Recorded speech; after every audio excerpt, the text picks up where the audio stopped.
Hi there. So we did a sort of a Zoom meeting regarding the coronavirus and how it affects our personal finances. And unfortunately, when Zoom meetings are over, they're no longer available that I know of. I don't know how to get it. I know that there's some way you can export maybe the chat, but I don't know that the actual recording of the meeting goes on. So I figured that I would do the pretty much what we did in the meeting again so that I can post it on my page and I can post it all around so that people can get some information that is fairly current. There's been a lot of misinformation around, a lot. And I know we talk in our church about, people perishing for lack of knowledge. And what's worth than almost worse than having no knowledge is having wrong information. Having people are just spinning tales out of nowhere and putting it on the internet and people are actually believing it. So I wanted to cut through a whole lot of the chatter and the misinformation that's going around and maybe get to the heart of the matter as far as it comes to financing. Now, know that even though we're going to be talking about money, we still understand that the world is confronting the impact of this virus, and our thoughts and our prayers are going out to all of you as you deal with this. I mean, we're struggling to mitigate the financial damages of this pandemic, but we realize that lives are more important, right? We want to keep our dollars, but we also want to maintain our health. We don't want to jeopardize our health going out there trying to, do whatever it is out in the street, understanding that this pandemic is spreading like wildfire. And you can go out and you can actually be exposed to it, and you can now be a carrier. You could be asymptomatic. You don't even have to be showing symptoms. You could be a carrier. You go home and now you're giving it to people, and it's really affecting the mimas and the papas out there. So your older family members, your family members that have underlying conditions are really struggling and feeling the effects of it. So let's try not to be selfish. Let's try to look out for each other. Even if you yourself are like, I'm in good health, I'm young and I'm okay, realize that there are other people who are not so fortunate, and, take a moment and think about them as well. So what I'm here is to try to give you a little bit of information so that we can go back. You can look at your own individual life and see how the information is going to apply to you. This way we can make the best decisions that you can for you and your family.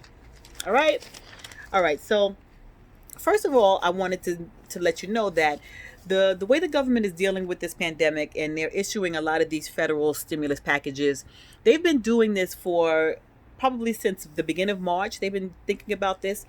When this virus came about, people thought that it was really nothing. Really, it was in China. It was, something that didn't reach our shores until the West Coast started seeing the signs. And then as soon as it hit New York, we knew that it was going to be a wrap. We live so far on top of each other. I mean, we live so close together. We sit next to each other on a train like this. I mean, it's very easy. And we have to really figure out how we're going to deal with this in the future. Because anytime something like this happens, it's going to be the same thing. Because we are in such proximity to one another. So we're going to have to look at that in the future. But for right now, let's figure out how we're going to deal with our money. Now, there were two packages that came out. The first one was the Families First Coronavirus Response Act. Now, what that one did was that provided an immediate relief for people on unemployment. It expanded unemployment and it allowed for more funds to hit. It expanded food stamps. We call it SNAP in New York, but it expanded the food stamp program, and it also expanded Medicaid.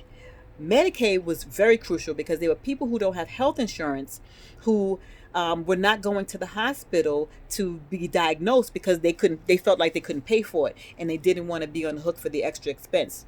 Because the Medicaid program was expanded, there was free coronavirus testing for those who showed signs, and there was free treatment for those who showed signs and who were infected. So this helped people to not be shy about going in and getting tested, because unless you're tested, we don't know who's got what, and we don't know how to keep those people more isolated so that they don't turn around and infect other people, because the rate of infection was crazy. It was like one person could turn around, one infected person can come be in contact with a group of people, and the infection rate could multiply. And if you have all these different people who are infected, they can theoretically infect dozens and hundreds and thousands of people, which is why we're pretty much in the situation we are now. So they expanded the program to allow for that. The thing is that I don't think I've heard about come and get tested. So I guess I'm not a healthcare worker. I have not been around that I know of in close proximity to anyone who's had the virus, so that wasn't a factor. But I don't remember seeing anybody say, well, come and get tested. They're saying, don't leave the house, don't come and get tested. So I don't know how you how do you call up and say, I want to get tested or not? I don't know how that happens, but apparently it's really there. All right, so now there are estimates, and unfortunately, these are terrible estimates, that tens of millions of jobs could be lost due to this. I mean, it's really causing our heads to spin. We've not seen this. Certainly not seen anything like this in my lifetime. Um, not only are millions of jobs lost, but there are people, who, me included, who can work from home. So I work in business management. I work for a CPA firm in Midtown, and so all of my clients are business owners. They're all wealthy, and I actually work for a concentrated group of people, and they're all entertainers. So I work for musicians, actors, actresses, people, stylists, hair and makeup artists, people who are in that entertainment realm, which is why all my clients are feeling the heat right now, because they're all pretty much out of work. And that's how I've had to do so many of these applications, because almost every single one of my clients have been affected by this. Um, we, but there are so many people who can't work from home. Now I can work from home, but my son and his girlfriend are out of work. They work retail. My mother, she's an RA at a mental hospital, so she's pretty much an essential worker. So she's out and about. But there are millions and millions of people who can't work from home. Not only that, because the economy is being stunted, people are conserving cash. They're not necessarily in a hurry to pay their accountant. So my job has already told me to anticipate layoffs, anticipate that we will be furloughed. We were paid today, which is April 3rd. That's the last payroll that everybody's going to be on. Then by the time the next 2 weeks are up and we get paid again, they said to expect 10 to 15% cuts. So I don't know if they're going to try to cut everybody's salary across the board, or if they're going to actually start laying off people, which is probably what happens. There is no April 15th due date, which is usually CPA firms would never get rid of people right on top of the April 15th due date. But because that due date has been extended to July 15th, the pressure is not on to keep so many people on payroll. All right. Well, also the Families First, that first act that I think that came into law in mid-March, that gave paid leave for workers who normally don't get it. So there were people who had been affected by the coronavirus. Either they had gotten it, either they were diagnosed with it, or a family member, someone they relied on financially, but they felt like they didn't have time off leave, because there are a lot of workers in this country who don't get paid leave. We know that. And so they go to work sick because they can't afford to take that time off. And so what that initial act also did was it gave up to 2 weeks of paid leave to workers who ordinarily wouldn't get it or wouldn't be qualified for it. So that really was a benefit. I mean, and they also extended that due date for the IRS extended the due date for the federal tax return. So it did a few things.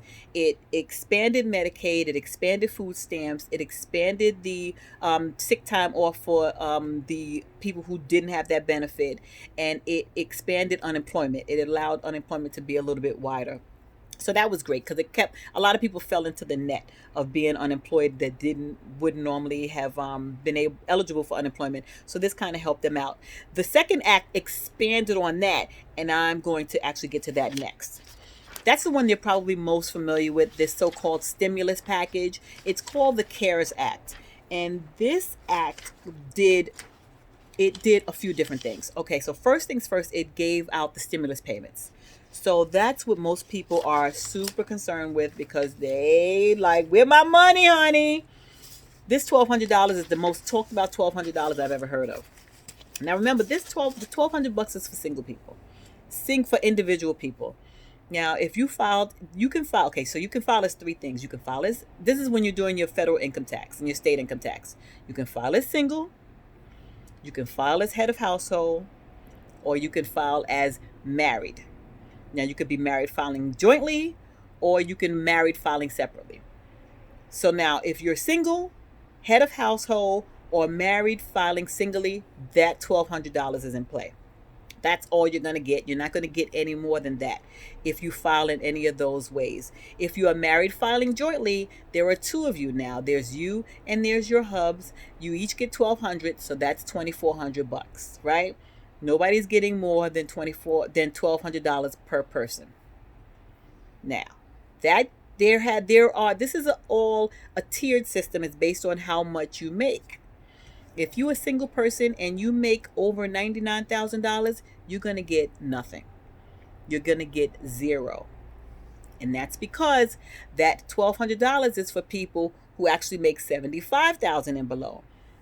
You will start seeing a reduction as you go above that $75,000 a year income range. And this is your AGI. So this is based on your adjusted gross income. So you can have, W-2 income, and then you may have a business and you may have business losses. And so that those losses actually factor into it as well. And it's just it's your entire income for the year.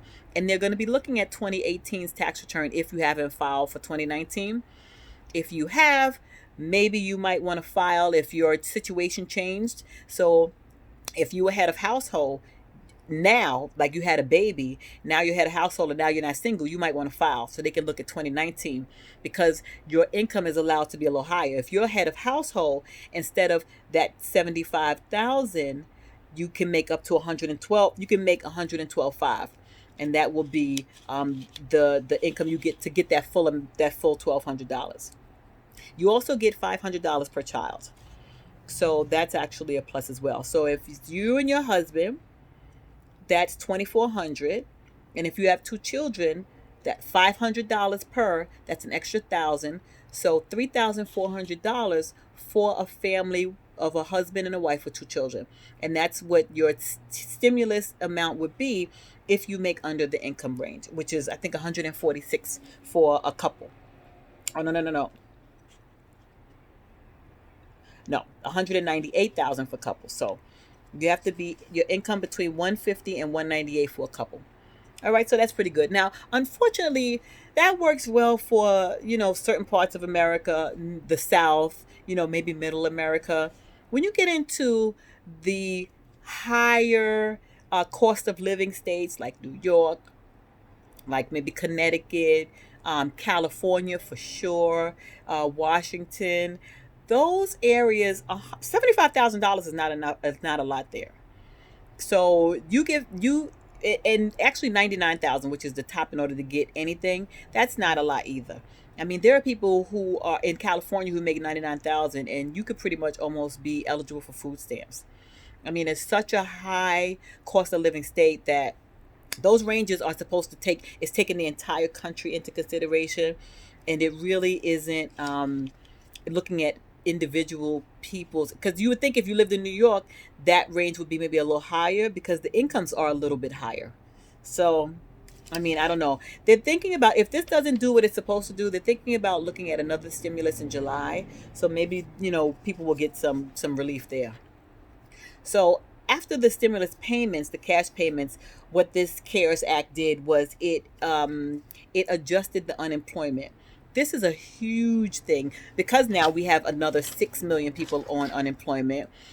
The fact that unemployment has been expanded, we are giving in each person who has become unemployed because of this and files for unemployment will receive an additional $600 per week in addition to whatever they receive from the state for up to a maximum of 4 months.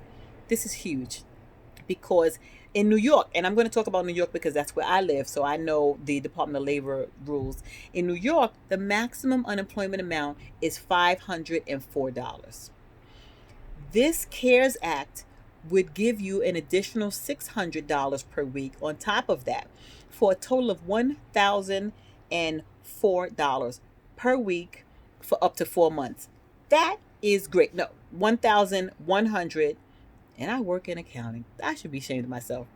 6 to 5 is 11, right? $1,104 a week for up to 4 months. That's huge. That's more than some people make. And they were really figuring this out. They were like saying, "Well, good Lord, if we give them an extra $600, then they would rather be unemployed because they would actually make more than what they made while they were working." But it's only for 4 months, y'all. So don't everybody rush to your boss and be like, "I raised my hand to be able to get laid off because I want to, take advantage of this." It's only for 4 months, and you don't want to give up your gig with all your good old benefits for 4 months worth of $600. It just the math don't work on that. Also, though, your eligibility for New York unemployment was 26 weeks. So 6 months they assume is when your benefits run out. The CARES Act extended unemployment for an additional 13 weeks. So you're now entitled for 39 weeks of unemployment. So that because this economy is not going to bounce back like this. It's going to take a little time. I mean, everybody has been shaved off immediately. 6 million new people have joined the ranks of the unemployed in the past 2 weeks. As much as this is going to fall, this is going to be huge. They're going to dump a bunch of people from off of payrolls, and the unemployment rate is going to spike. Once the jobs come back, it'll come back, but it's going to come back more gradually. So this extra 13 weeks is going to give people an opportunity, give business owners an opportunity to kind of wrap their heads around what they can afford now and probably make more changes. I mean, I can see a change in the entire economy. Everybody's working from home right now. Business owners will see how that works for them. Because for us, so I work in Manhattan. I work for a law firm. We have probably 6 floors in an office building in Midtown. They're paying a couple $100 per square foot for that space. So the rent is in excess of probably $15-20 million a year. If they realize that we don't necessarily need all that space. I mean, we need maybe a couple of offices for when we have client meetings, because we tend to have client meetings once a month or once every couple of months to do a face-to-face with the client, go over tax returns, have them sign things, whatever the case may be. If we only need to do that and come in, then we could cut that in half. Have everybody work from home, maybe come in once a week, once every 2 weeks in order to do some FaceTime. Everybody's figured out how to pay all these bills online. I mean, this is going to change the landscape for a lot of businesses and a lot of companies just in the general way that they do business. Zoom and a lot of the teleconferencing sites are going to explode because this learning, I mean, there have been a lot of online learning, but everything is being learned online. I mean, even the way that I talk to you, what I normally would do this in a room full of people, but being able to do this, via Zoom, via doing videos, going live on Facebook, going live on Instagram. I mean, this is really changing the landscape. So I can actually see there being a market shift in the way that we do business going forward. And business owners they're going to be taking advantage of that. Oh, and with the unemployment. So the other big thing that happened is that there were so many people who were not traditionally eligible for unemployment. And we're talking about gig workers. We're talking about independent contractors, people who receive a 1099 at the end of the year.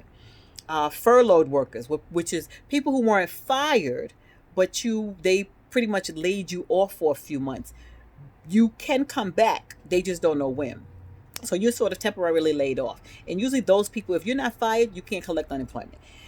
And also part-time workers, because unemployment was geared toward part-time workers. But now, unemployment is geared toward full-time workers who were fired from their jobs.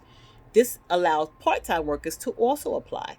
So, and to actually get one. So anybody who was affected by the coronavirus, and you fall into this independent contractor, gig worker, furlough worker, part-time worker, you are now eligible to apply.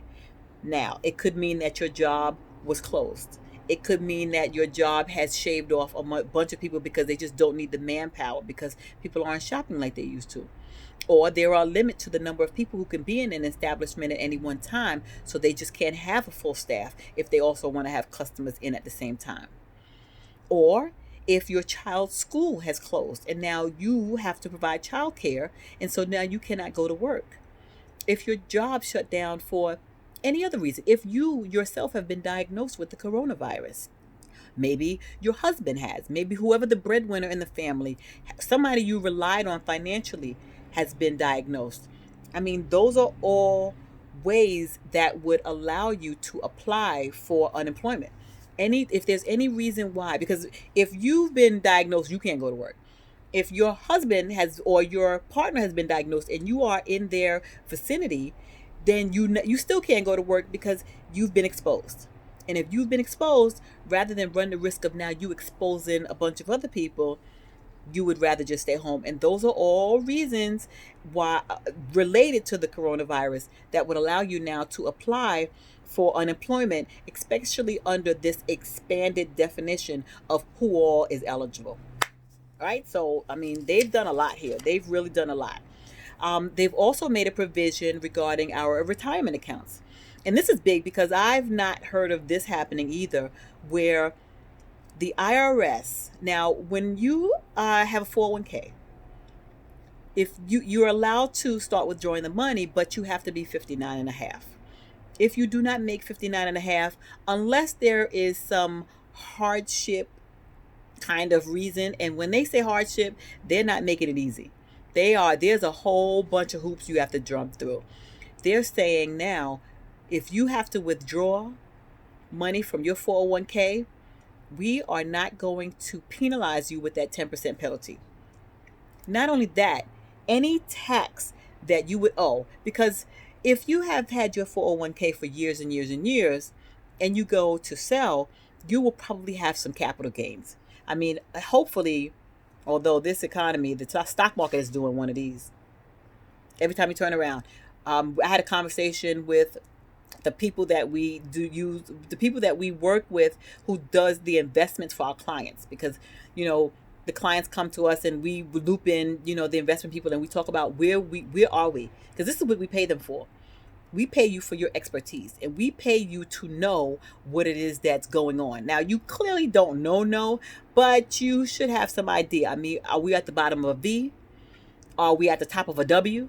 Because markets go like this. They say some people think there's V's, some people think they're W's. So it's up for the people that we look to for guidance to give us their interpretation of where they think we are, and then we can make informed decisions. And so they don't know where we are. Hopefully you've made some money and your investments haven't all tanked. But the IRS has decided that they will allow you to spread out any gains that you may have had over 3 years from the date you took whatever distribution you're going to take.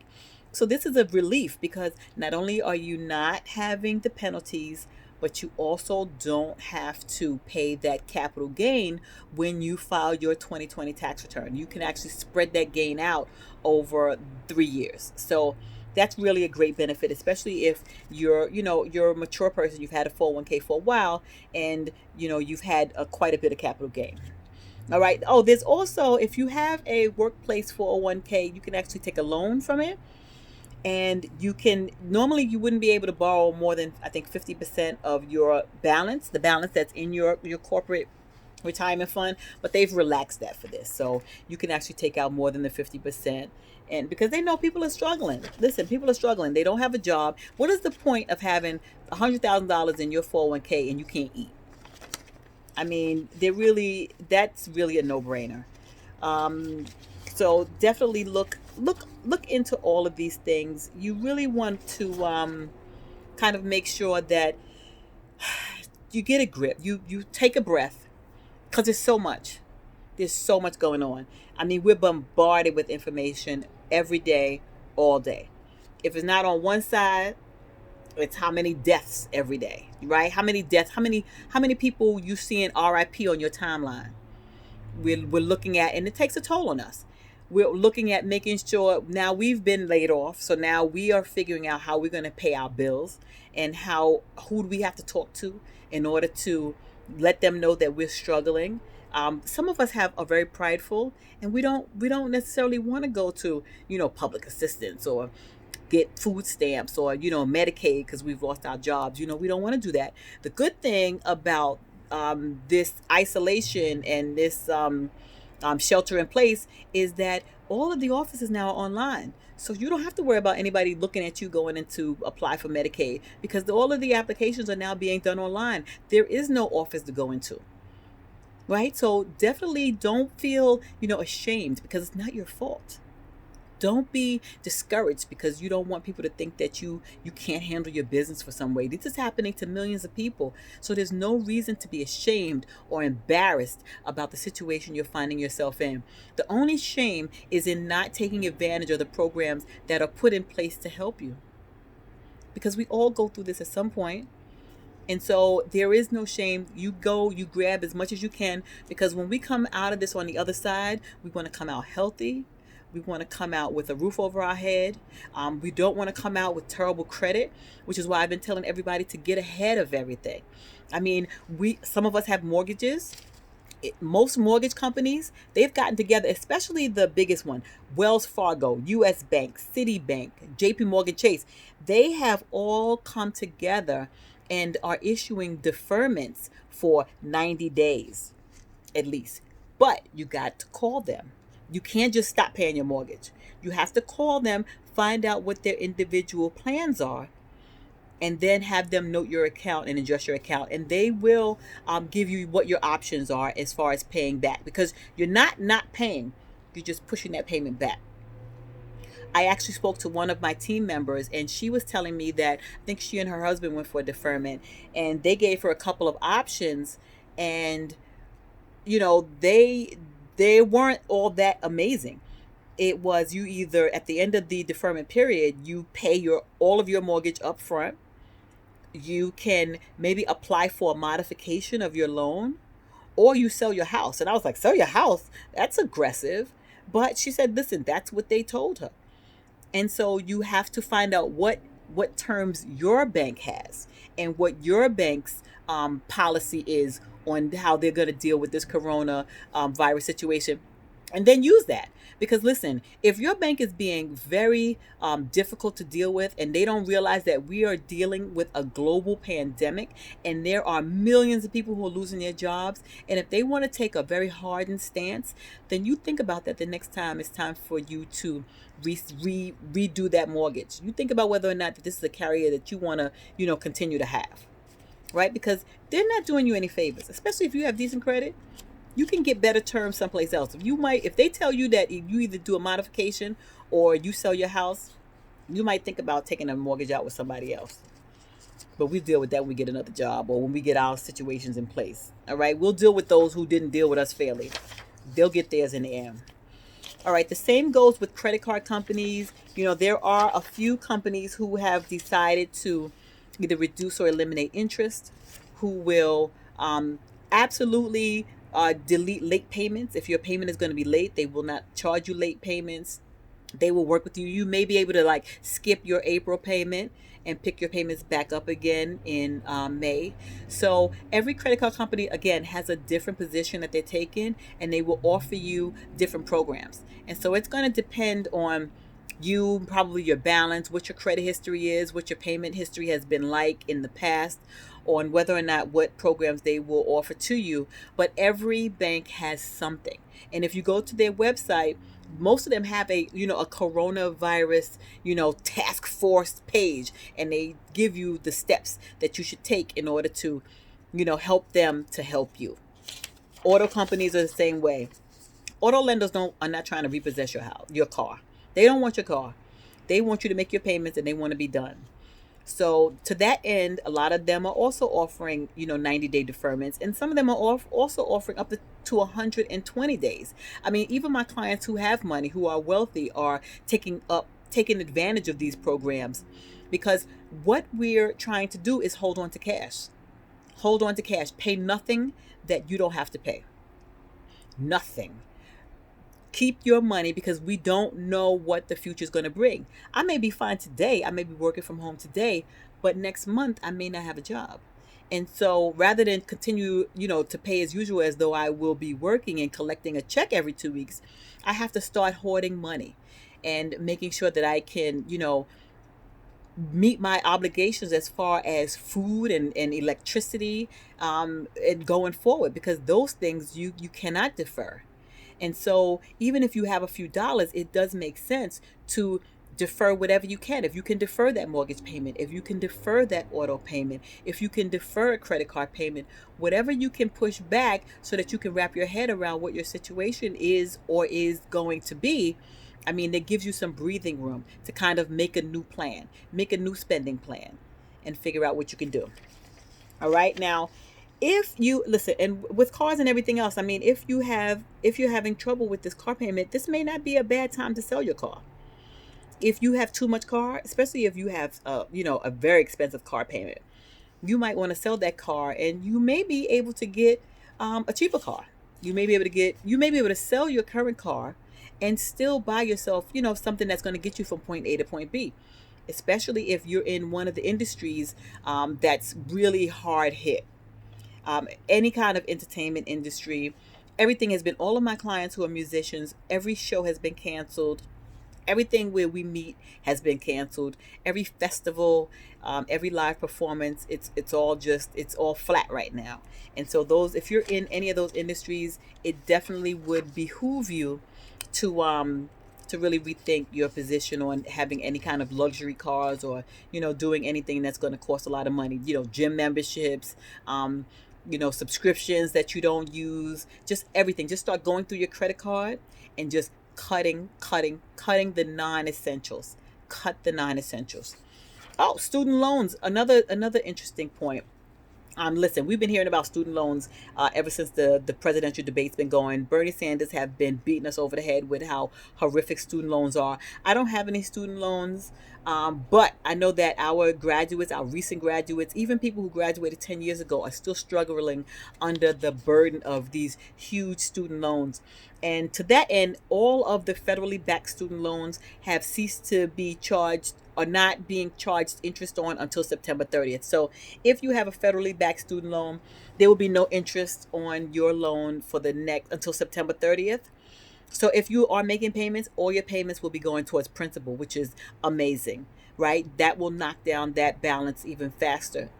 And you can defer some of your payments if you don't have the cash available to make your payments. You can actually request a deferment, and they will allow you that. Unfortunately, now loans, if you had them under not under a federally guaranteed program and they're held by commercial institutions, they may not apply, because we're only looking at federally backed student loans. So if you do have that, great. If you have one, it may not qualify, but I don't want to tell you no.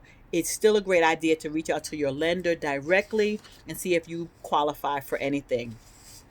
A couple more things, and I'm going to wrap this up. I know this is starting to get really long, and I don't want you to start zoning out on me. And because we're talking about cash right now and about what to do with it. And a lot of us have 401k contributions that we're making through our jobs. We're paying for a lot of extra stuff. When you have a job, corporate job, generally, you pay for 401k, you pay for some of your health insurance. You may pay for transit checks. If you are paying for transit checks, you don't need it anymore. You're working from home. Please cancel that.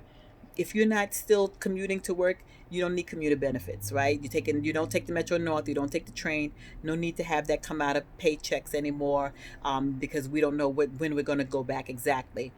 If you have a contribution to your 401k, we're of two minds of this, right? Because on one hand, save cash. On one hand, you don't know when those paychecks are going to stop. So you want to hold on to as much cash as possible. So anything that's not a necessity, don't get paid for at this point. But then I'm on another hand, because that's the angel over here.